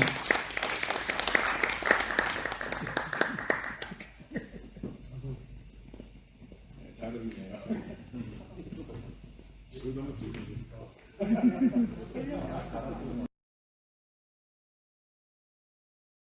많은 수거대상 동지 여러분, 그래도 임시초세 폐지를 반대하고 상속세 완화 조치에 반대하고 있는 중도 좌파정당 조국혁신당 황명필입니다. 제가 사실은 이 토론회 때문에 지금 내려왔거든요. 울산 도착하자마자 와서 이 토론회를 하고 내일 새벽 6시에 다시 서울로 올라가야 되는데 뭐 아시는 분들 아시겠지만 제가 최고위원하고 같이 경직을 하다 보니까 좀 바쁘게 살고 있습니다. 그런데 어떻게 보면은 이거 최고위원 이제 월급도 안 받고 있는데 20몇만 원을 들여서 내가 잠깐 왔다 가야 되나 하는 고민을 사실은 좀 살펴했습니다만 그래도 이 울산에서 함께하는 동지들께 우리 야후당이 함께하는 자리니까 인사를 하는 것이 맞다고 생각해서 내려왔습니다. 가끔 이제 친구들한테 전화를 받습니다. 이제 최고위원이 별건 아닌데 어쨌든 방송 앞에서 뭐 이런저런 얘기를 해야 되니까. 그래서 한 석 달 전에 친구가 전화가 와가지고 야, 이 셔츠가 뭐 240만이던데 시원해서 좋긴 한데 그러다 잡혀가는 거 아니다 뭐 이런 얘기를 하길래 뭐 하다가 한 2, 3년은 감옥갈 생각으로 한다고 했는데 이 감옥이 아니라 사실은 소각이 될 뻔해서 조금 그러네라는 생각을 하고 있습니다. 사실은 제가 11월 달에 우리가 이제 처음 이것을 시작할 때 그런 얘기를 했습니다. 우리 박대영 선배 제가 이제 그 현장에서 함께 일도 하고 그랬었거든요. 그러면서 이제 서로가 동지라고 얘기를 하는데 우리가 늘 이 동지라고 말을 하지만 약간의 차이 때문에 서로 조금 그런 시간들도 있었고 이 약간의 다름이 선거 때가 되면 더 큰 차이로 다가와서 갈등이 되기도 하고 그랬습니다. 그런데 우리가 이 차이를 뒤로 하고 이제 우리가 함께 되었으니 우리는 분명히 승리할 수 있을 것이다. 우리는 승리한 경험이 있지 않냐. 우리가 예전에 함께 그렇게 모였을 때 박근혜를 끌어내리고 세상을 뒤집었다. 그러니 이번에도 윤석열을 끌어내릴 수 있을 것이다 라고 11월 달에 말씀을 드렸는데 어쨌든 우여곡절 끝에 더 큰 파도로 다가와서 이렇게 끌어낼 수 있는 계기가 되었다고 생각합니다. 좀 사실은 뭐 그런 답답함에 대해서 이해를 하고 있습니다. 박근혜를 끌어내렸지만 사실은 노동자의 삶은 달라지지 않았고 노무현을 지지하고 문재인을 지지했지만 과연 이 민중의 삶이 달라졌는가? 우리가 우리 노동당 이장우 위원장이나 정의당 박대용 위원장님 말씀을 좀 새겨들어야 된다고 생각하고요. 이번에는 어쨌든 이 사회 대개혁 혹은 그것이 너무 거창하다면 적어도 이 노동의 삶이 조금은 달라질 수 있는 그런 세상이 와야 된다는 것에 저는 절대로 동의합니다. 지금 가장 걱정되는 것은 처음에 말씀하셨지만 이게 비정상을 빨리 정상화시켜야 됩니다. 이게 문제가 뭐냐면 이 정치 지도자의 철학이라는 게 사실 상당히 중요하거든요. 윤석열이가 8.15 때 이 매국 친일 발언을 하니까 3.1절 때 일장기를 거는 놈들이 나타납니다. 왜냐하면 그동안에는 이게 내가 이런 얘기하면 사회에서 지탄받을 것이라고 알고 있는 매우 자기가 비정상이라는 것을 알고 있던 인간들이 갑자기 자기가 정상인이 된 것처럼 이제 착각을 하면서 이제 세상이 기어나오기 시작하는 것이죠. 그래서 이게 보면은 민중이 그럴 때는 손가락질하면서 너 정상이 아니야라는 것들을 이렇게 각인시켜줘야 되는데 이 정상이 아닌 자들이 갑자기 너무나 많이 기어나오니까 이게 정상이 아닌 건 맞는데 그렇게까지 비정상인 것은 아니지 않냐라는 좀 착시 현상을 주는 것 같습니다. 정상 아닌 거 맞고요. 마태이 간 거 맞고요. 홍유준 의원 뭐 그 얘기를 했지만 저희 동부에서 같이 뭐 이렇게 자주 보고 하거든요. 근데 파레가 만들어서 그럼 윤석열을 다시 끌어올리자는 얘기는 나는 죽이겠다는 놈을 지금 다시 제자리에 갖다 놓으면 500명을 죽이려다가 지금 실패했는데 그 자리에 다시 갖다 놓으면 500명만 죽겠습니까 이번에? 그런데 그런 살인 행위에 대해서 우리가 이런 거죠. 사회는 좀 다양할 수 있습니다. 근데 다양성으로 절대 용인되어서 안 되는 것은 우리가 인륜을 어기는 것은 절대로 용인해서 안 되는 거거든요. 광주 마찬가지고요. 내 옆집에서 사람을 죽였는데 옆집에서 사람을 죽였지만 내 가족을 죽이지 않았기 때문에 와 정말 멋있네라고 칭송하고 이건 말도 안 되는 짓 아닙니까? 그래서 이런 인륜을 어기고 윤석열 다시 다시 복귀시켜야 된다는 말을 하는 사람들은 심하게 진파해야 된다라고 생각을 하면서 우리 정상적인 사고를 가진 사람들이 약간의 차이가 있더라도 어쨌든 함께 어렵게 걸고 싸워서 이번에는 조금 더 발전할 수 있는 그런 결과가 왔으면 좋겠다고 생각하면서 저도 그리고 저희 조국혁신당도 최선을 다하도록 하겠습니다. 감사합니다.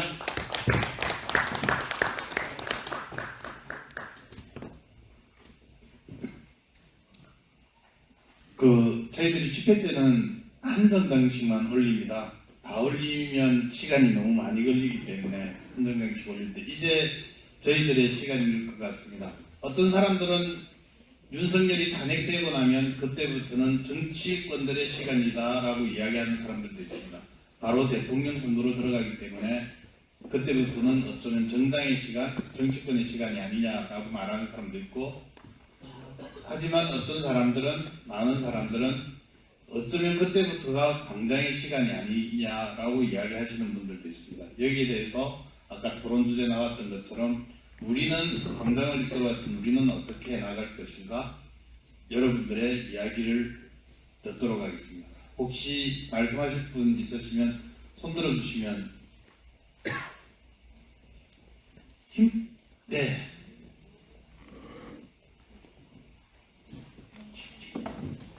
저도 나가서 해야겠습니다. 김태균입니다. 오래간만에 이런 자리에서는 서서 인사를 드리네. 어제 울산 시민연대 총회 자리였는데 그런 말씀 드렸습니다. 그동안 시민사회는 선거 관련해서는 어떤 의제를 제안하고 그 의제를 푸시하는 정도로다만 선거 과정에 임해왔었는데 이건 좀 달리 가야 되는 건 아니냐. 사실 지금 저희가 무겁거나 좀 불안한 이유는 매번 발표되는 여론조사 결과를 보면서 중도가 과표집됐네라고 느끼는 부담의 정도는 자칫 잘못하면 12월 3일부터 저희가 쌓아왔던 여러 가지 과정이나 불안감이 내재하고 있기 때문에 불안한 것 아닌가, 무거운 것 아닌가라고 생각이 되고요. 근데 그런 조건이라면 시민사회가 그동안 제안했던 의제 제안 방식으로 이번 대선을 맞으면 안 될 것 같다. 그것은 내란 동조 세력이 다시 집권하게 되는, 그러면서 그동안 우리가 이루었던 모든 것들을 다시 원점으로 회귀시키는 결과를 맞게 된다면 그거는 민주주의 후퇴를 넘어서 상당 부분의 어떤 다시 돌아가는 부분이 돼서 좀 더 다르게 접근해야 되는 것 아닌가 싶어서 그런 말씀을 드렸고요. 두 번째는 좀 이제 그런 생각들을 합니다. 뭔가 찝찝 이런 생각을 하다가 어떤 생각에 저는 미래를 같이 저희들이 고민했으면 좋겠냐 하면, 사실은 저희 여기 계신 많은 분들, 일부 아닌 분들도 계시지만 사실은 80년 광주와 87년을 먹고 살아왔던 세대인 것 같습니다. 그것이 이제 586이라고 얘기했던 이렇게 얘기했던 그것이 노동에도 정치에도 이런 사람들이었는데, 그것을 저는 24년에 또 다른 세대가 탄생된 것이 응원봉 시대라고 생각하고, 우리가 그렇게 걱정하는 이 친구들은 어쨌든 그것이 무엇으로 대변되든 사실 그 친구들이 항상 이제 다른 때에 나와서 얘기하면 우리는 항상 존재해 왔었다라는 얘기를 계속 해왔었다. 그렇다면 24년을 경과하면서 이제 광장에서 자신의 얘기를 주저없이 얘기할 수 있는 2030이 실제로 역사의 전면에, 그리고 우리 사회 전면에 나서고 있다라고 저는 느끼고, 그러면 25년, 26년을 거치면서 저기 정당에 계신 분들이 많기 때문에 저는, 그러니까 지금 대선 국면에 이재명 할 얘기 되게 많을 수 있다라면, 그리고 저희가 행사할 수 있는 권한이 있는 부분과 관련해서 분명히 해야 된다라면, 저는 26년 지방선거 과정에 울산에서만이라도 그 광장에 나왔던 이 친구들에게 확실하게 정책 기회와 발언의 기회, 이런 것들을 넓혀주는 것들은 여기 계신 분들이 결의하면 할 수 있는 것 아니야 라는 부분이 있어서 그런 것들을 결의했으면 좋겠다. 그리고 마지막과 관련해서 저는 퇴진운동본부는 탄핵 인용되면 내란 동조 세력의 집권 저지와 새 세상을 여는 울산운동본부로 전환해서 저는 광장을 계속 지켜나가야 된다고 생각합니다. 그래야 어쨌든 다들 예측하시듯이 탄핵 인용되고 나면 극우 세력은 계속해서 지금 곳곳에서 집회하는 거죠. 이들은 늘상 집회를 할 것이고, 여기에 맞서는 우리들의 행동들을 대중적인 힘으로 진행이 되고 저는 집회는 그렇게 가더라도 실제로는 골목과 집 안으로 들어가는 사운드를 각자들이 그리고 본부가 그런 결정들 각자들이 어떤 행동들을 어떤 얘기들을 집에서 부모님과 나눠야 될지 싸워야 될지들을 지침들을 주면서 그런 사운드 과정들을 대선에서 밟아야 되지 않을까 싶습니다. 예, 이상입니다. 저희들이 오는 3월 1일 집회에서는 그동안 자유발언했던 사람들을 무대에 세워서 독립선언서 낭독하듯이 그렇게 한번 해보자 해서 자유발언했던 사람들에게 연락을 쭉 하고 있는 중입니다. 연락을 하는 과정에서 저희 집행위원들은 공개했지만 어떤 사람이 난 지금 탄핵 반대 집회에 나가고 있다. 난 지금 탄핵 반대로 돌아섰다. 이런 이야기를 했다 그러더라고요. 아니 어떻게 해요? 그러니까 내가 들어보니 그리고 내가 이렇게 알아보니 윤석열 탄핵하면 안 되는 거였더라. 이런 이야기로 해서 저희들이 준비하는 측에서 조금 충격을 받은 일이 있습니다. 어쨌든 그동안 이 투쟁에서 민주노총의 노고를 모두 다 말씀하고 계시는데요. 그동안 늘 묵묵하게 연설 한번 하지 못하셨던 우리 수석 부본부장님 계시는데 잠시 이야기 들어보도록 하겠습니다.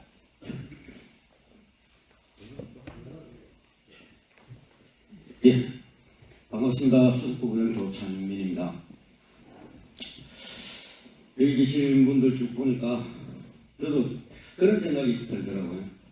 그 탄핵 이후 저희들이 한 10년 전에 그 박근혜가 파면되고 그때 이제 저희들이 한참 생각했던 것들이 지금 돌아보면 무엇이 이제 사회의 어떤 그런 기억됐나 보면 참 아쉽습니다.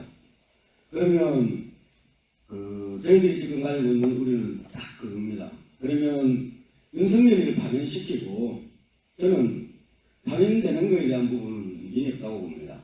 그런데 문제는 그러면 앞으로 어떻게 될 거냐에 대한 그래서 제가 이제 강남에 나가서 2030 세대들 제가 이제 현대당차 입사해가지고 한참 활동할 때 그때가 30대였습니다.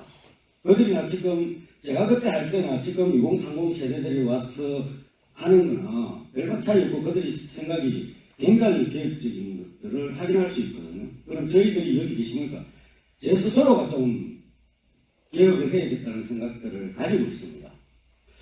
저는 다른 한국에 그 정치에 대해서는 굉장히 불신을 가지고 있거든요. 특히 정치인에 대해서도 불신을 가지고 있는 입장인데 저는 이제 그러면 그 대선 국면 딱 끝나면 대선 국면입니다. 뭐 연습도 없습니다. 바로 들어가게 되는데 이 국면에서 저는 이제 앞으로 집권을 할 집권 세력들이 결국은 좌쪽에 있는 우리를 포용하려면 약속을 해야 됩니다.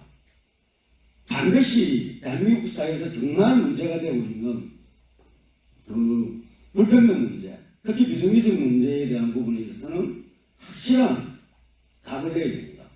그거 없이 저희들이 동의를 구하기는 정말 어려운 것들이거든요. 그래서 저희들이 지금 고민하고 있는 지점들은 아마 여기 계신 특히 노동 쪽에 있는 분들의 우려는 그런 겁니다.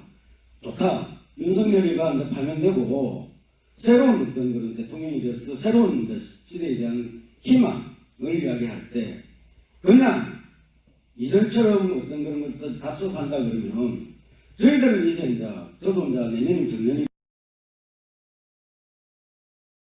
입장에서 보면 2030 세대들이 가지고 있는 지금 대한민국에서의 그런 암울한 부분들을 어떻게 포용하고 개혁해 줄 거냐에 대한 우리 고민이 있는 거거든요. 그래서 저는 그런 거에 있어서 앞으로 여기 계신 분들이 힘을 모으고 해야 된다는 지점 하나 하고요.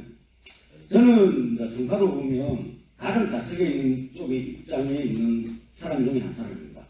그런 것들을 볼 때 저희들 내부에 있어서 좀 통합적인 것들이 필요하다.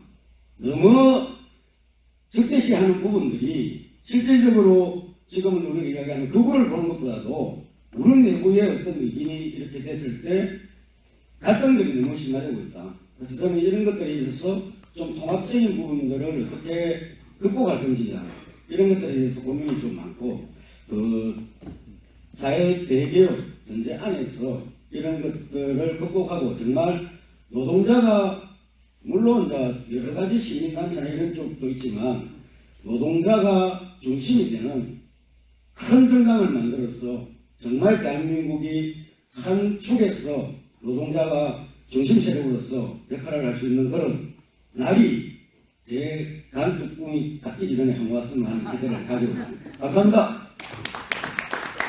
예, 토론 몇 분 안 하셨는데 시간이 많이 지난 것 같죠. 그래도 몇 분 더 듣도록 하겠습니다. 그동안 나이 제한 때문에 울산에서 아주 말씀을 잘 하시는 분인데 나이 제한에 걸려가지고 자유발언 한 번 못 하셨던 분이 계십니다. 우리 한기양 목사님 이야기도 잠시 들어보도록 하겠습니다.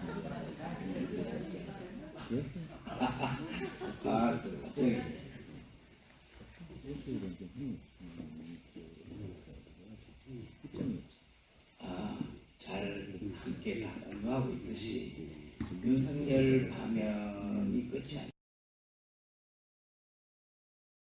우리 사회가 새로운 사회로 가야 된다는 건 다 공이 같이 지금 공감하고 있는 것 같습니다. 하지만 가는 방법이 다 달라요. 생각도 다르고.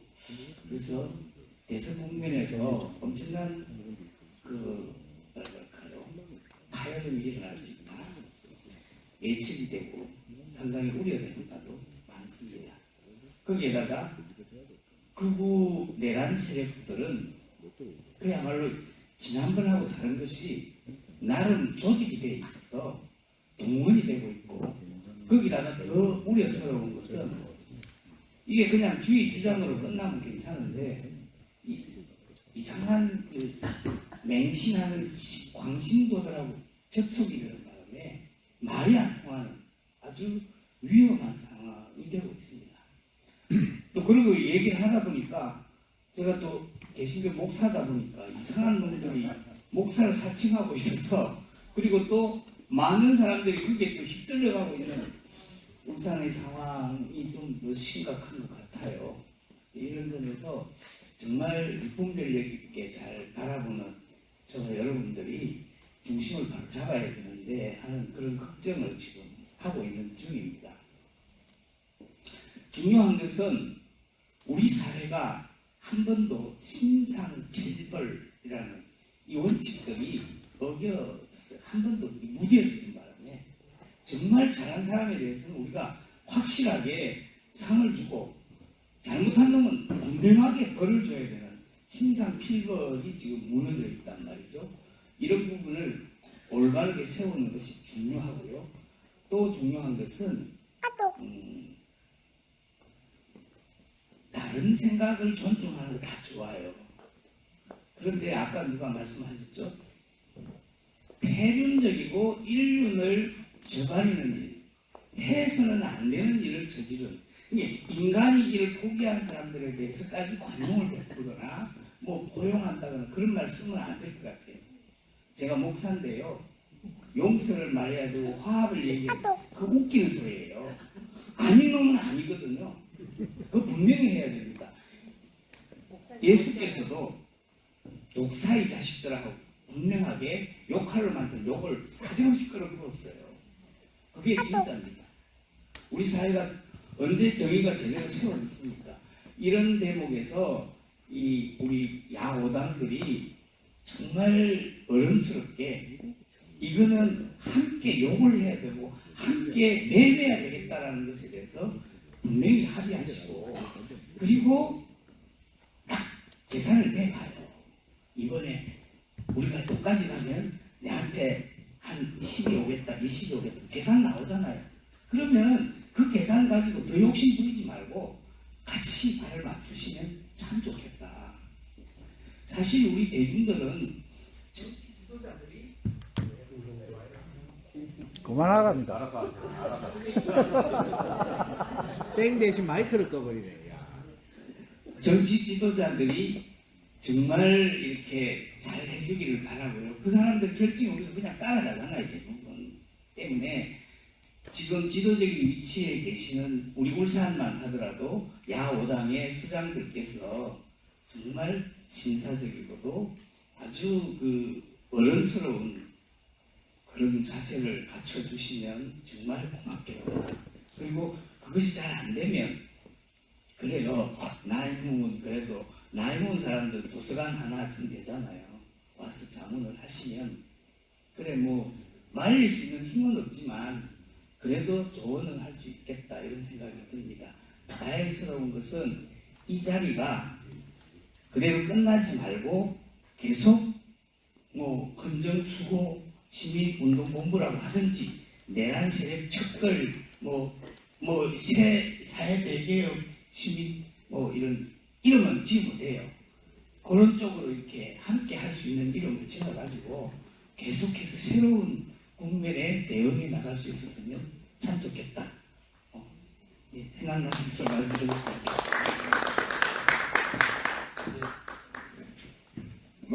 딱 두 분만 더 이야기 듣겠습니다. 시간이 다 되어 가서요. 말씀하시던 분 없으세요? 그럼 혹시 준비가 되네 한 번만 우리 테이블 한번 돌려볼까요?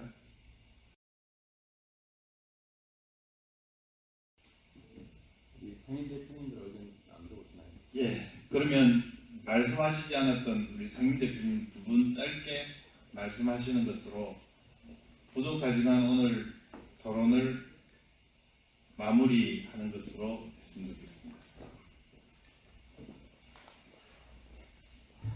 네, 울산시민연대 김현주입니다. 앞으로 어떻게 할 것인가 고민입니다. 계속 광장을 지켜야 된다. 근데 이제 광장을 어떤 식으로 어떻게 지킬 것인가 이제 이것들이 고민이고요. 그리고 여러분이 말씀을 하셨는데 발빠르게 이제 다시 조직을 만들어서요. 무퇴진이 아닌 새로운 그 세상을 만들기 위한 그런 운동본부를 만들어야 된다라는 거에 저희는 그렇게 지금 생각을 하고 있거든요. 하고 있는데 이제 문제는 이게 화면이 딱 화면되고 나면 너무나 빠르게 대선 국면으로 이렇게 돌입하게 되고 그래서 광장에서 그동안 말해왔던 여러 가지의 이야기들이 어떻게 정치권이 수렴을 할 수 있게 할 것인가가 고민입니다. 그래서 더 저는 광장의 목소리를 확대해야 되겠다. 그래서 정치권에게 계속 압력을 넣어야 되겠다라고 생각이 듭니다. 지금 이소노 위원장님 가시고 안 계시는데요. 그러니까 어줍잖게 뭐 당선되고 나서 뭐 관용이라든지 화합이라든지 이런 것 없이 이렇게 빠르게 그 개혁들을 이루어낼 수 힘들을 계속 이렇게 보여줘야 된다라고 생각을 합니다. 그래서 우리 퇴진운동본부도 계속 고민하고 이제 발빠르게 이렇게 전환해서 힘들을 모아 나가도록 고민하고 같이 하겠습니다. 아쉽지만 이것으로 토론은 종결하도록 하겠습니다. 여러분들 앞에 제법 큰